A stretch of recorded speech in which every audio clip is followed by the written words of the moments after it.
I think it's ineffective to operate as a perfectionist. And so when you're trying to organize your home, it is easy to be like, no, I got to finish this. It's got to be complete. It's got to be perfect and exactly how I want it. But that's kind of impossible. You're going to just spend so much time in one area and then you don't get anything else done.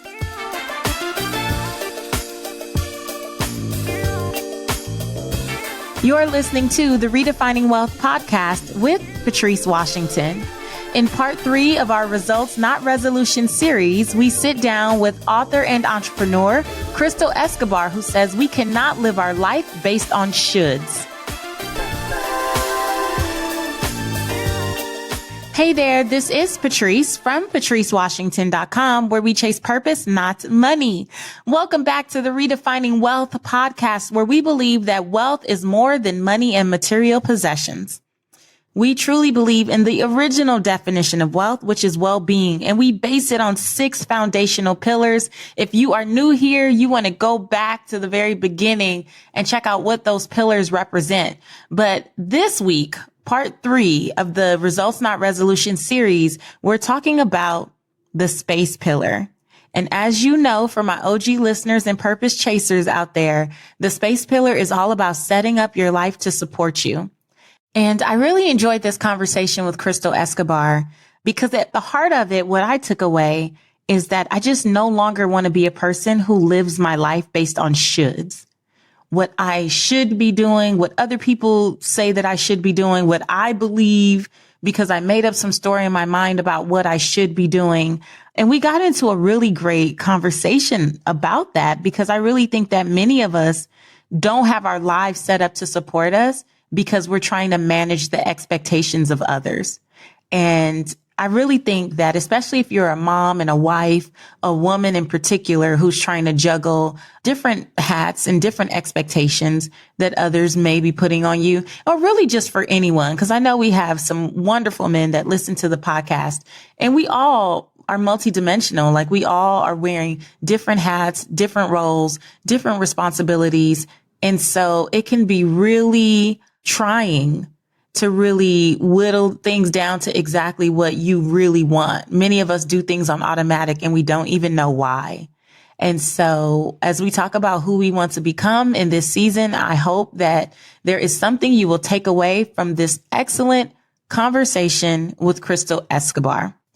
Crystal is the forthcoming author of the book, My Life as a Wannabe Balanced Mom. When she first became a mom, she had a hard time figuring out the balance between being there for her kids and being there for herself. It's the ultimate mom dilemma. Am I a good mom if I have passions and interests outside of motherhood? I know that so many of you can relate. I know that I can relate. And without further ado, here is Crystal Escobar.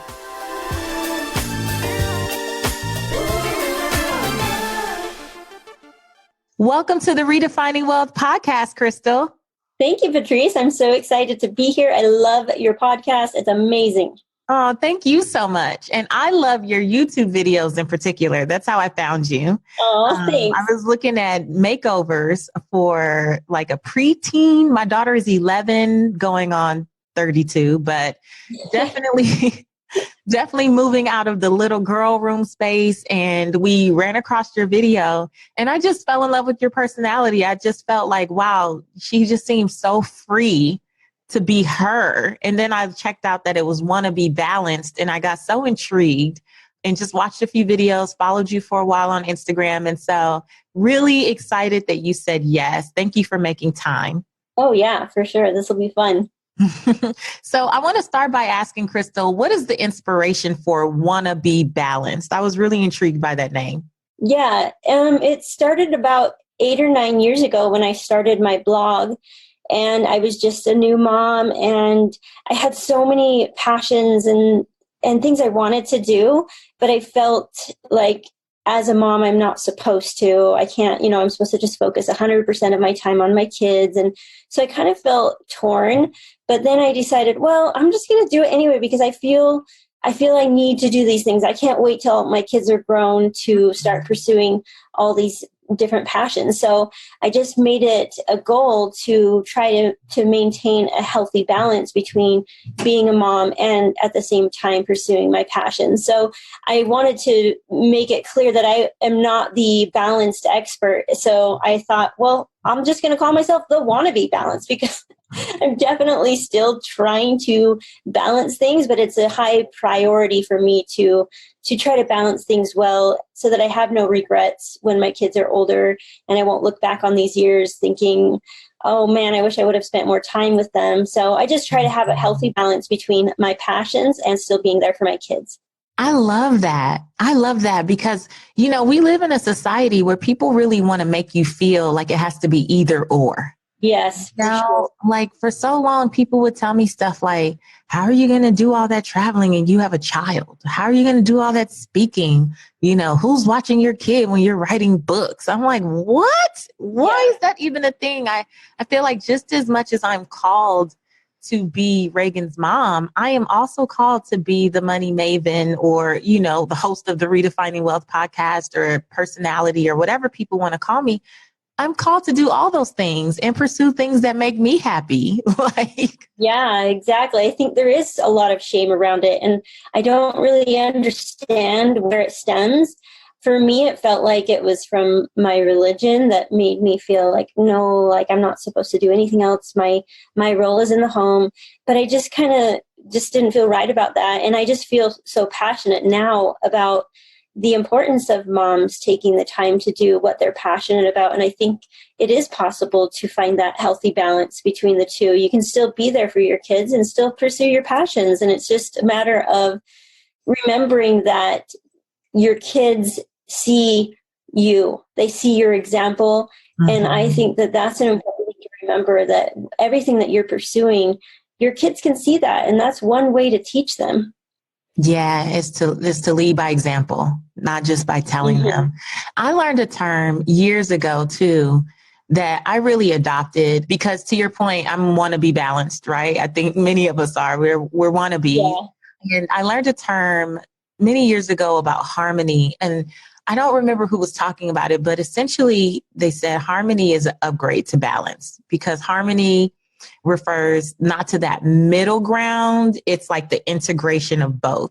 And that set me free, because I'm like, when I can incorporate my daughter into my work, I do. When I can take her to things, I do. If I can put her on a plane and take her with me to go speaking somewhere, I do that as much as possible. When I can involve her just by, you know, looking over my shoulder and explaining to her why I'm doing this, or why I was passionate about launching a mastermind and what I want to create for the women. I see that start to brew in her, because she'll start to like come up with her own ideas. And Mom, what if I sold ocean breeze scent candles?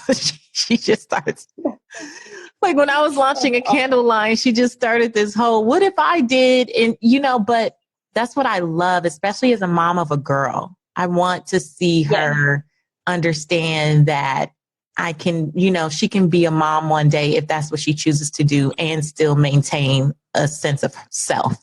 Yes. And I like what you said, how you try to include her as much as possible. I really think that that is essential. Like, our kids can have a lot of memories of us just working on our computers, not knowing what we're doing. So I have too been trying to make an effort of, anytime my kids come in and I'm working on my computer, I tell them what I'm working on and just include them in that way, so that they understand that they may just think that I'm playing video games, like doing things that they like to do on the computer, but I want them to know what I'm doing. Just like a few months ago, my son came in and I was like, oh, I'm writing my book. And it was so cute because, like you, it inspired him. And he's like, oh, I want to write a book. And he started like working on writing a book. And it's just important that they know what we're doing. Yeah. Yeah. So the thing that you have 4 kids, right? Yeah. Ooh, that's amazing. So the thing that I really liked, I found a video of your husband had taken your kids off for the weekend, and you used the weekend to organize your entire home. Yeah. And I was like, oh my gosh, what does she mean the entire home? I mean, you did garage, kitchen, closets, like all kind of stuff. First of all, this is for the space pillar, your interview. And it's really about sometimes that can be a challenge with one. I'm trying to understand how you have learned to even keep it together with four, or do you even care to try to quote unquote keep it together? Like, what does that look like for you at this point? Oh, yeah. Well, I have definitely evolved in my understanding around balance. And I used to feel like, okay, it was more about a to-do list and balancing out my to-do list between mind, body, and soul, and spending time with my kids and in that sense. But now balance to me is more a state of mind. And so I'm not so concerned about all the things that I can get done in one day. I am focusing more on my thoughts and how I see the world. And if I'm focusing on all the different spaces in my home that are not organized, then I'm stressed out and I'm frustrated. And so I've been forced to accept that my house is not going to be 100% organized all the time. And that's just the way it is with kids. It's just not possible. So I wouldn't trade that for anything. So I just have to accept that having kids means you have a really unorganized and oftentimes messy home. So I've had to let all those expectations go. But still, I love organizing. So if I could spend an entire day organizing, I would do it. So that was like such a treat for my husband to take all the kids and I could just focus on organizing the home. And it was just so refreshing for me to get to do that without any interruptions. But it doesn't last long. They come home and the garage is messy again. And, so I just have to go with it. I have to go with the flow and just appreciate that I have kids. And it was interesting too, when they were away, the first day was amazing and I was so excited. And then the second day I was like, it's too quiet in here. Like I loved and appreciated how clean it was, but I was like, gosh, I really miss them already, So it really does put things into perspective. I'd much rather have my kids there than have a perfectly clean, organized home. But you work from home, right? Yeah. And so does my husband. So it's always us at home. And that was another thing, is that I would be frustrated with my husband because I'm like, he would leave dishes or his shoes or jackets. And I'm like, I'm cleaning up after my husband too. So I had to learn to let that go as well and just appreciate that I get to see him and we get to work together and he gets to work from home. So it's all a matter of shifting your mindset and your thoughts around different things. Otherwise, you can just go about your day being really frustrated as a mom. Wow. So really about staying in gratitude because of what that represents, right? Like, yeah. Yes, this is not the neatest space, but wow, I'm blessed to have children that I love who bring me joy. Like I struggle with that. I am not going to lie. Well, first of all, my husband is a neat freak. So sweet. Well, that's nice. Like my daughter and I have to tiptoe around him. And then I'm the next in line. Like I like things to be orderly, and I'm one of those people. I work from home too. And it's like, I can be in my last house all the way upstairs on the other side of the house in my office. And for some reason, if I knew there were dishes in the sink, it would irk me. I'm like, what is wrong with me? I cannot even see those dishes from here, but it was like, let me just go do it. And so I find though, and you can tell me about this for yourself. I find that if nothing else, my workspace though has to be clutter free. I'm not really great with being able to stay focused on what I have in front of me in terms of a task if there's too much stuff piled up around me. So I know where the kids' areas are. You kind of have to just kind of like toss it to the wind and hope for the best. How are you with like your actual workspace though? Like where you're recording this podcast right now?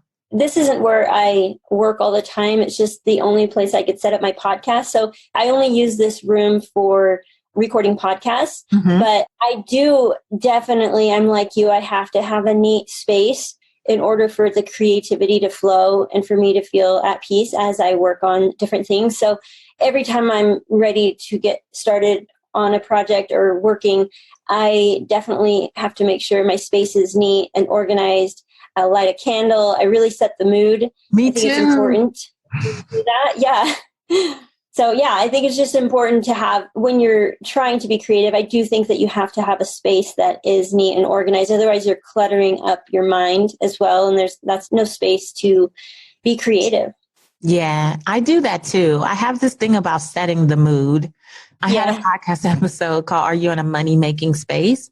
And I was talking about whatever you use. So you could be in a cubicle right now or an office in your own office in somebody's building somewhere, or your home office or your kitchen table. But whatever space you use to really create any of those money-making ideas in particular, or pursuing those passions, those things that really give you joy. I am such a fan of like setting the mood, lighting candles, making sure it smells good, feels good, it's organized. I have the tools that I need for that project right there in front of me, because I think that you talked about this on a podcast episode.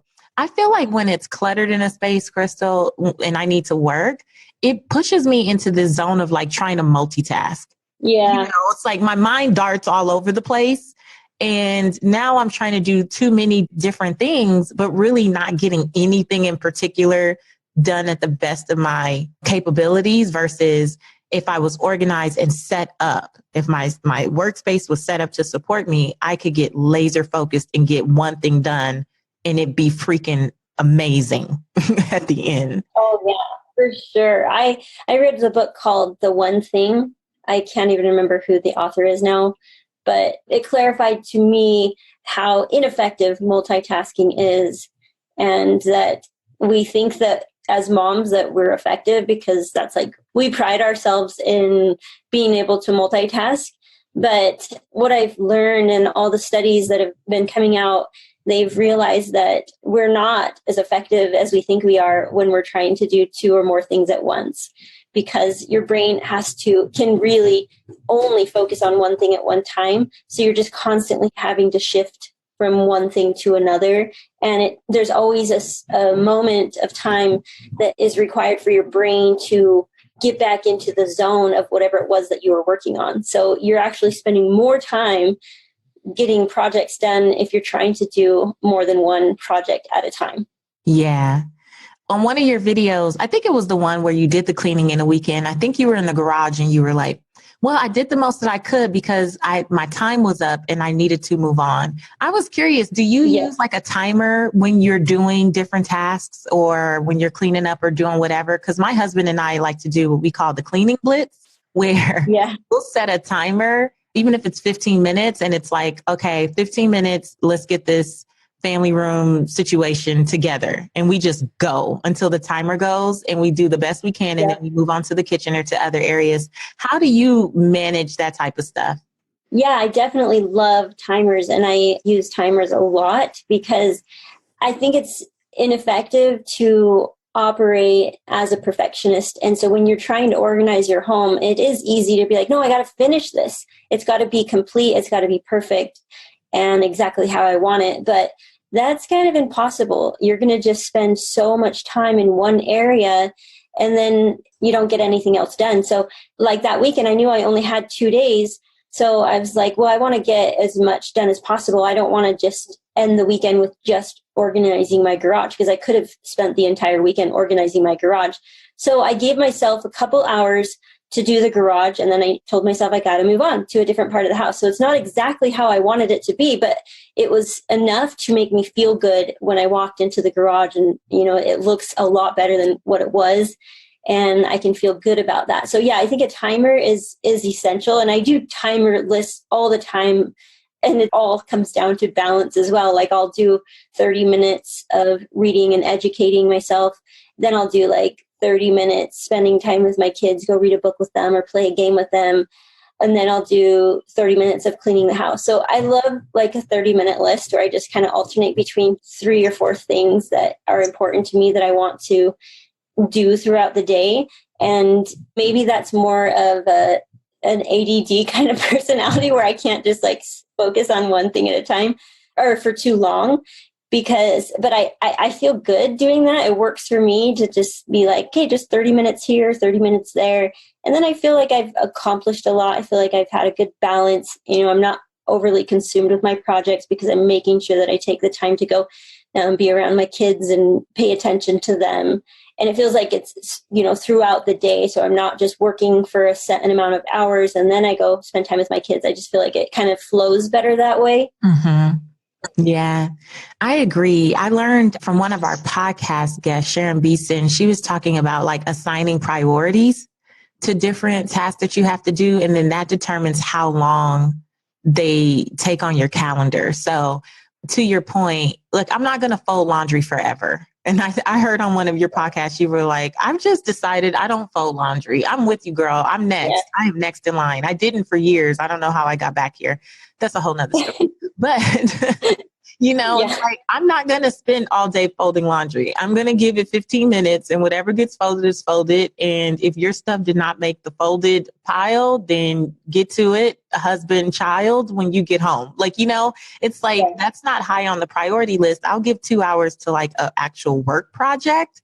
And then I may, give 15, 20 minutes to playing outside with my dog during the middle of the day. Cause it also helps me just get a break and fresh air and all those things. But I've become much better about my work tasks, like usually depending on what it is, chunking that into like 2-hour blocks. And then everything else is like a 15 or 30-minute thing. And that has really helped me it's helped me become okay with B- work. And I heard Brooke Castillo say that too, right? Like being okay with B- work in certain areas. Obviously my child is not a B- effort, right? Like I want to give her great effort, but then some of these things that are just not as important. I want it to be tidy, but I'm also not so committed to making some things so spick and span that I miss out on working on the things that matter. And that's like either the time I spend with my family or the time that I contribute to my business, which,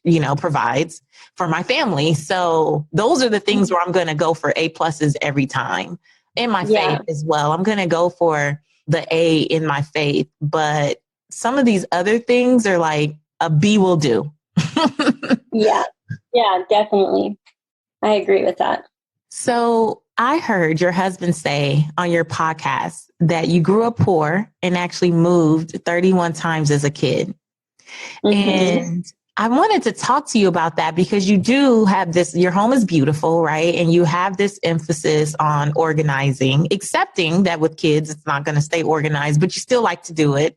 And you love makeovers and redoing things. And I can imagine that growing up that way means that you never had possibly a real space of your own. And I made an assumption there. I don't know if that's true, but I felt connected to it, not because I moved so many times. I didn't. I grew up in the same apartment, but we had so many people in and out, uncles, aunts, cousins, who had like just so many people in and out that I never felt like I had a space of my own. And so now I'm super particular about my space, about how it's organized, paint colors, the way it's decorated. I just wanted to see if you ever noticed a connection between that, or do you think that's why your children's rooms and homework space is so pretty? I never thought of it that way, but maybe that has something to do with it. Or maybe it's just something that I've always loved, because even though we were always moving and I oftentimes had to share a bedroom with a sibling, I figured out a way to create my own space within that space. And I really enjoyed the process of doing it. I remember growing up, I always wanted to organize my room. I always wanted to keep it neat. But my sister, the one that I had to share the room with the most growing up, she was the opposite of me. She didn't mind clutter and a mess. And so it was really frustrating for me to have to coexist in the same bedroom with her, because she would keep her side of the room messy. So what I did in one of the bedrooms, I actually took like one of those plastic bookshelves and I created like a divide in the room, and I put like a sheet around it so like it played as a wall. So that way I didn't have to look at her side of the bedroom and get frustrated when I would see the mess everywhere. So that's kind of what I do with my kids, and even with my husband. I try to not be frustrated with their lack of excitement around keeping things neat and organized. I just try to do what I can to not have to look at it, and my daughter, my oldest, I'm like, go make your bed. And her room is in the basement and nobody ever goes down there. And she's always like, why? Nobody's going to see it. I'm like, it's not about other people seeing it. It's just about how it makes you feel. And maybe she doesn't appreciate it the same way I do. Like when I walk into a room and I see that the bed is made and it looks neat and tidy, I feel good. And it has nothing to do with showing it off to anybody else, but other than how it makes me feel. And so she may not experience the same thing as me. So I just try to explain to her, but doesn't it feel nice when you walk in the room and it's like nice and clean? She's like, no. But I'm like, okay, well then it makes me feel good. So do it for me. Okay. I agree. It's funny now that you say that, I realize that I was intentional about creating my own space within the chaos. I remember at one point I had this obsession with Minnie and Mickey, and I had saved money and got a poster and this bedspread, and I had all the little figurines they used to sell at the Disney store, and my room was set up, but I almost made it uncomfortable for people who wanted to come in, like, because I feel like once I really had it to what I wanted, when my cousins or whoever would come from Belize, I'm Central American, and when they would come, by the time I got into this zone, by then I was about 12 or 13 years old, it made them second guess how they were going to treat the space, if that makes sense. Because I really believe that once you start to get your space in order and you decide that you want to feel good, right, and you want to treat these things around you well, it kind of forces other people to take a look at how they're going to treat you, or it teaches them how to treat you or treat that space. I don't know so much with your kids, but I feel like that even now, that whenever I take care of a space better, like if I were to leave my car junky, I don't, but the few times where it's maybe been out of place, I noticed that people are more apt to like leave their cup or leave a little something behind after I drop them off. But if it's really clean and clear, nobody leaves anything. They're like, oh, let me take my stuff. I'm like, yep, you should. Because protect my space. Like I realized though, as a kid, my cousins, after a while, when they would come out, and I'm talking stay for months at a time, it started to make them respect the space. I think the more I had it decorated and trying to feel like a real something, they just didn't disrespect it as much anymore. I think that's the lesson I took away from that. So even within the chaos of my home, because my mom and grandma were kind of hoarders, I still would try to like push all that out and like, you guys can do whatever you want in these closets, but in this space, I want it to look nice. Yeah. Tell us about how you have learned to craft a balanced week. I like how you broke that down in one of your podcast episodes. You talked about how you visualize and list and then plan things out. I thought it was really great, and hopefully will be something that we can take into this year as we're trying to figure out how to fit all these things in that we want to get done and how to prioritize them. I really like your system for doing this. How do we create a balanced week as we want to get more results and not just set resolutions?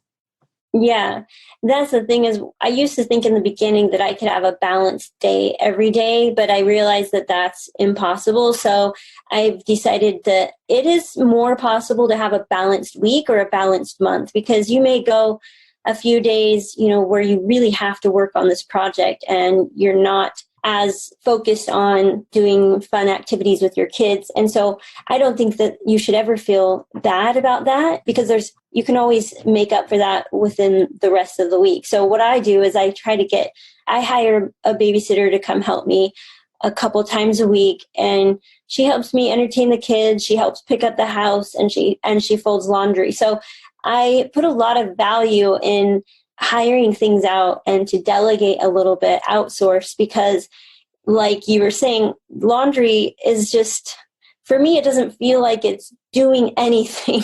I'm like, other than I could listen to a podcast while I fold some laundry, or I could do it with my kids, and there's ways to be creative around it to where it doesn't feel so mundane and like such a waste of time. But yeah, so I've hired the laundry out because it feels like to me, that's one thing that I feel doesn't bring me anything. I put in my time, like I said in the episode, I put in my time for the laundry years, and now I'm over it, and I'm going to use that time to do things that are more creative. So yeah, what I do is I just set aside a couple days a week where I really focus on my work, and I have somebody there to entertain the kids, to feed them, to keep the house picked up. And it's a lifesaver for me, because I could just work and get things done and multitask in that way and still, take care of my kids. It's possible to not have a babysitter, but I do believe it is important to set aside some time when you are focusing on an important project to have a certain amount of hours to fully work on it and fully focus on that and not be constantly pulled away because the kids need something, or, they're hungry or they're fighting, or so it is nice to be able to close my door and to know that somebody else is taking care of all that. And so, yes, I do have those days. And then I have the days where I just focus on my family and I set the phone aside and I don't work on any projects. And so to me, that feels like balance within the week. And so I get my projects done. I'm spending time with my kids without any distractions. And then I also spend time organizing throughout the day. Like I said, I'll do like 30 minutes. I'll go organize the pantry or straighten up the garage or vacuum out my car, just those types of things where I'll fit them in sporadically throughout the day. But I do set the timer so that I don't just get carried away, because I could easily get carried away on organizing. Right. It's like one of those things. What do they say? Time flies when you're having fun. Like I really enjoy organizing things so much that I can let hours go by. And it's like, okay, so now the pantry is perfect.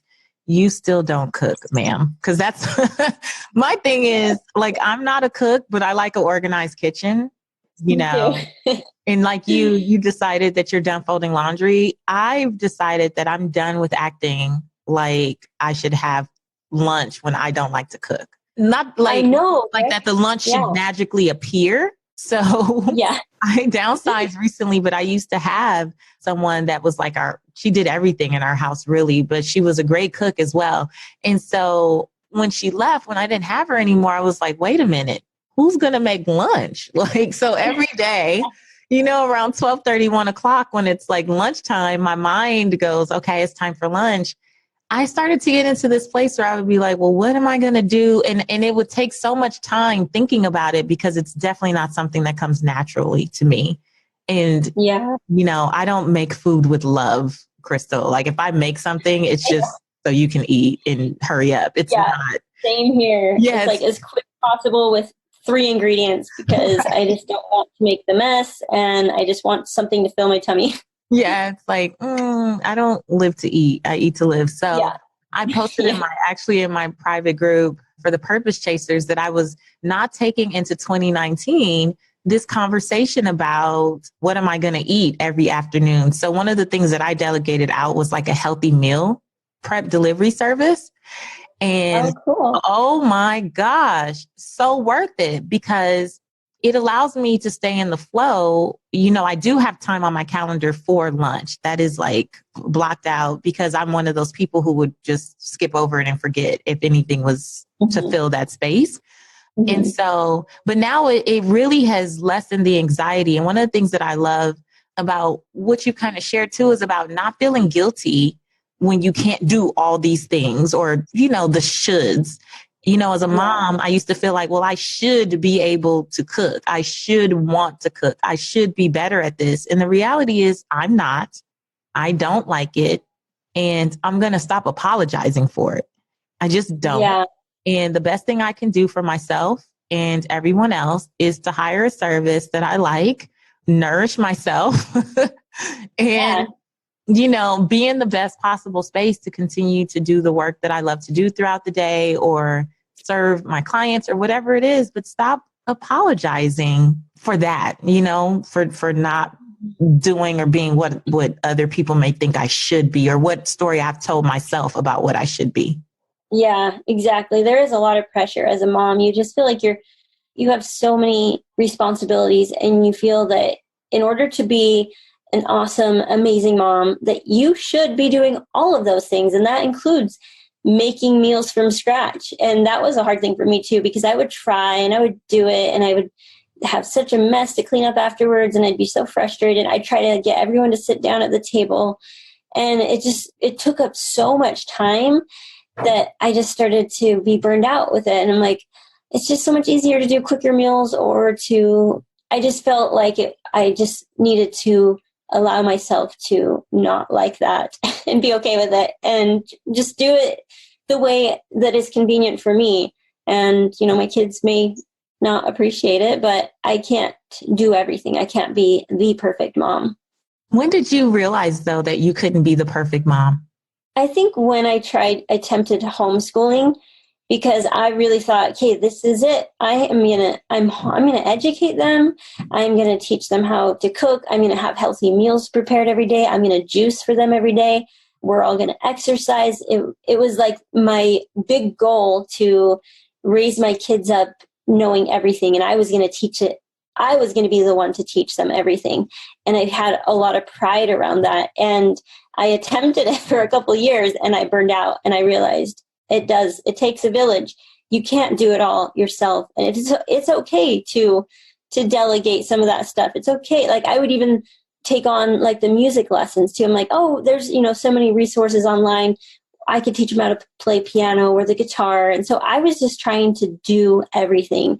And I realized that that's impossible. And I had to learn that by burning out. I burned out, and it helped me realize that it's not possible. And you can't live your life trying to do all that. It's okay to not do everything for your kids, and you can have other people help you with their education, with teaching them different things. And so I just think that it's because I attempted to do it all that's how I learned that it was not possible, and I had to be okay with it. And I'm in a much better place now, because I did feel really guilty even deciding not to homeschool anymore. I was like embarrassed that I couldn't cut it, and because I was so passionate about it. It's like, yes, I'm going to do this and it's going to be awesome. We're going to homeschool every grade. That was my initial goal.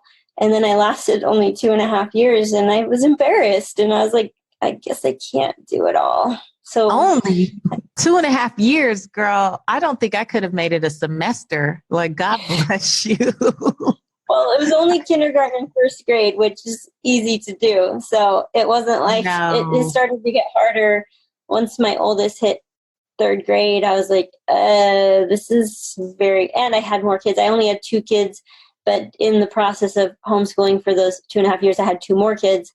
And so it was just like too much. I'm like, I don't know how moms do this, and to have a clean house, which was important for me to at least have some sanity within the home. I couldn't let my house go completely. I can let a lot of things go, but I couldn't get to that point of not livable. And I think that's what it would take, is just to let it all go if you wanted to focus on everything else.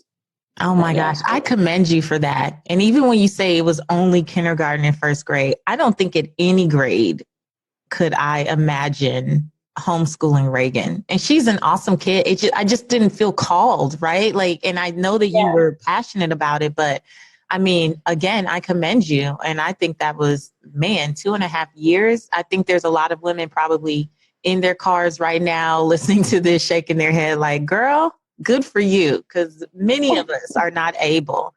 I learned something too about my kids, that they actually do better with a different teacher. Like they would fight me on all of it. They didn't want to do what I told them to do.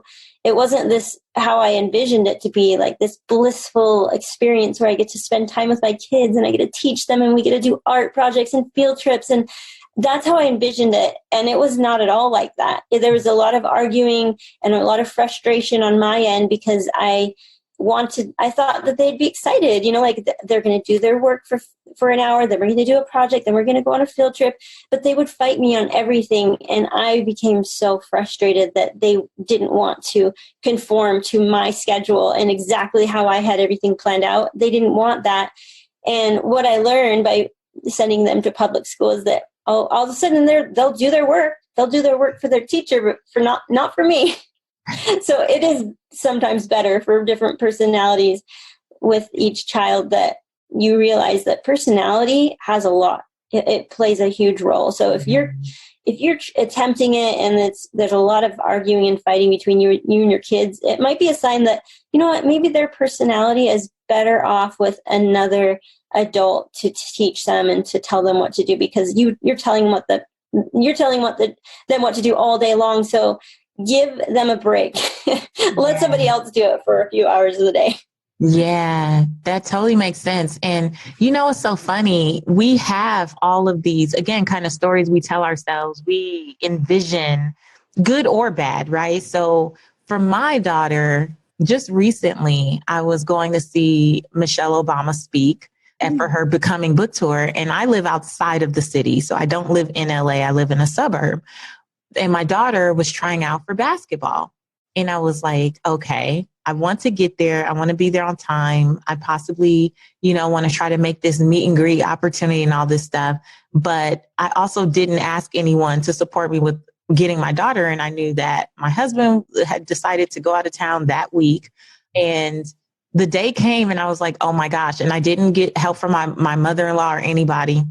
And I'm like, oh crap, this is going to be cutting it close because LA's traffic is, really intense. And so I did all this stuff. I wanted her to still be able to try for basketball, but I had all these calls that day and interviews, and I'm like putting on makeup in between interviews. Like my makeup went through a series of layers. Yeah. Like between every call, I would go do something else. Like, okay, now I'm gonna do my eyes. Now I'm gonna do this or whatever so that I could be dressed by the last call, go get her, head to the city. Well, I pick her up, we're driving and we're in tons of traffic. And now I'm like, oh my gosh, I don't think, it's going to be realistic. And my daughter says, Mom, next time you have something like this to do, you really don't need to let me go to basketball tryouts. I would have made it anyway based on my first tryout. And I'm like, what? Yeah.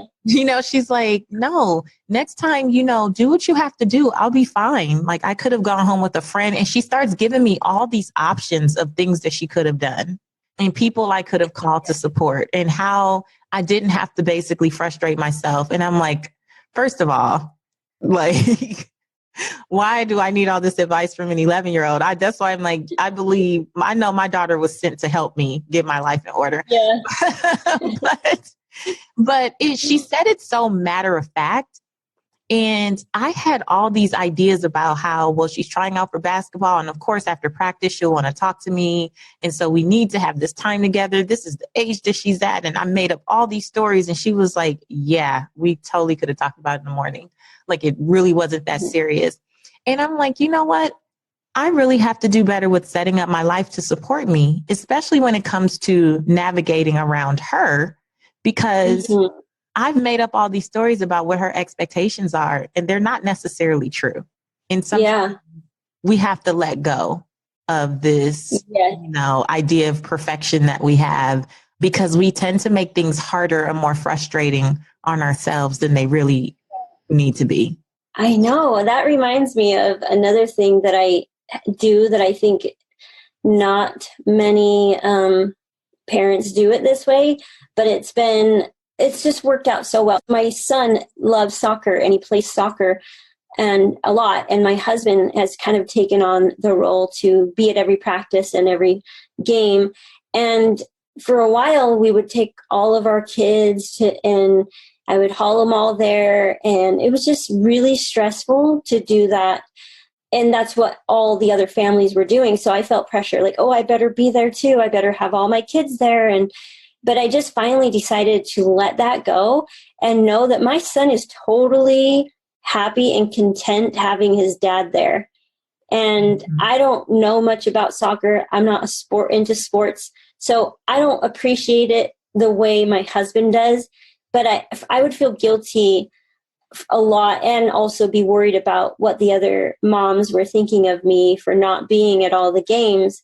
But I just had to let that go and be like, you know what? Our life is less stressful because I'm not trying to get all my kids to every single one of his games on school nights and on the weekend. And, so we've just decided that it's totally fine to be okay with that. My son is happy. My husband is happy to do that. And I'm happy keeping the kids home and doing things at home and not having to haul everybody there for every single game because it causes a lot more stress. So that's something that I had to let go and not feel guilty about and not worry about what other moms are thinking about me for not being there all the time. Yeah. Ooh, that's big. Absolutely. Man, I love it. I just love that. Unfortunately, a lot of it comes through so much trial and error But I think what I'm really taking away from both of us at this stage is just, you know, you got to set your life up to support you, not set it up based on what other people's expectations are. And not even based on your own unrealistic expectations, because when we first visualize something, it looks full color. It's beautiful. Everything goes the way we want it to go. And everyone is like kumbaya and super excited. And it's like in the real world, there's traffic, there's crying children, there's mess, there's noise, there's all these things. And so how do we stay in gratitude that we get to have these opportunities, but still set it up in a way that makes us feel at peace with what our decisions are, even if we have to work up to that peace. And so thank you so much. Before I let you go, Crystal, I want to ask you what I call a few redefining wealth rapid wisdom questions. I'm going to ask you a few things and you just tell us the first thing that comes to mind. Okay. Okay. How do you define success? Definitely by being connected to your intuition, following what your intuition is telling you to do, which is like what you talk about, following your purpose and not being driven by the money.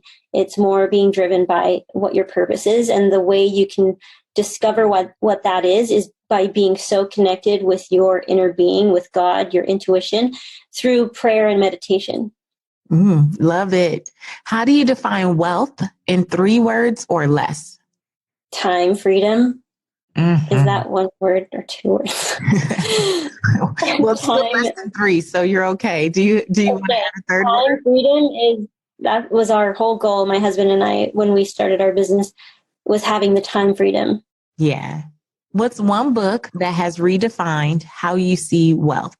Well, I guess wealth is more about spirituality and kind of what you talk about a lot in your podcast. So when I think of wealth, initially I think of money, but really it's not about the money. And so I'm really obsessed with all things spiritual and meditation. And I really do think that is wealth. And so my favorite book right now is The Seat of the Soul by Gary Zukov. I'm using that right now as a study guide, and I just really want to, and anything from Eckhart Tolle. And I love listening to Oprah as well. Love it. Fill in the blank. My name is, and for me, the truth about wealth is. My name is Crystal Escobar. The truth about wealth is more about your spirituality and how you are evolving as a spiritual being and following your true passion. And another one of my favorite books is Finding Your Own North Star by Martha Beck. And so, I would say following your North Star and discovering what that is. Love it. Thank you so much for being here, Crystal. I really appreciate your contribution to the Results Not Resolutions series. It's been a pleasure, and I will continue laughing with you and at you. On YouTube. And my dance moves in my video. Your dance moves on your bed. They get me every time. Yes, I will continue to enjoy those and just keep cheering for you from the sidelines. Thank you so much for the energy that you put out into the universe. Oh, yes. Thank you so much for having me. It's been fun chatting with you. There we go. What did you think? I'm depending on your feedback here. Make sure that you rate and review this episode. Hit me up in social media. Check out Crystal at wannabe Balanced and let us know what you thought. Because I really believe that this is the year, if you're going to get true results and not just keep making resolutions, that we have to let go of the expectations that we believe others have on us or the ones that we've made up for ourselves. I really want to become someone who just doesn't live my life based on shoulds. I want to live my life based on what is truly supporting me in this season, what is going to allow me to create the systems to actually achieve my goals, right? What is going to give me the space to be my best self, to go after things with grace and ease instead of adding more stress and struggle and strife. And this is definitely something like the story I told about my daughter and the basketball tryout. Like, it's something that I struggle with, and not because my family puts these expectations on me, but because most recently I realized that I have a tendency to put these different expectations on me that make things harder than they have to be. And I know that I'm not alone. So I would love to hear from you. I would love to get what your takeaways are.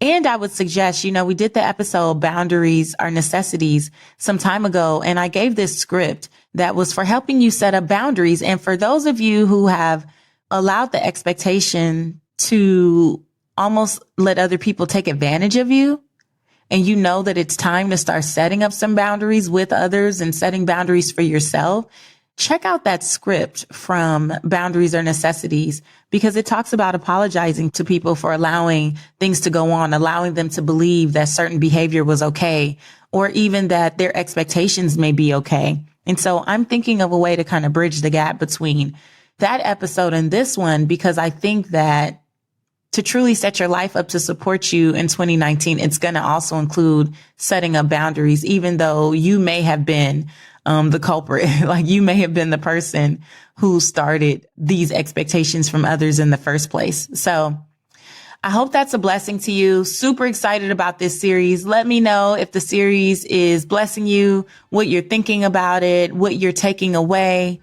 Again, if you're a purpose chaser, you know where to meet me in our private Facebook group, and let's talk about it. And also, if you haven't subscribed already, please do, because next week I have none other than Monique Coleman. If you see her beautiful face, you're going to recognize her from High School Musical, the phenomenon that was High School Musical. And she's done so much more. And we have such a great conversation next week as we tackle the faith pillar. That's pillar number 4 of Redefining Wealth, and I can't wait for you to hear. So until next time, I want you to go live your life's purpose, find fulfillment, and earn more without ever chasing money. Talk to you later.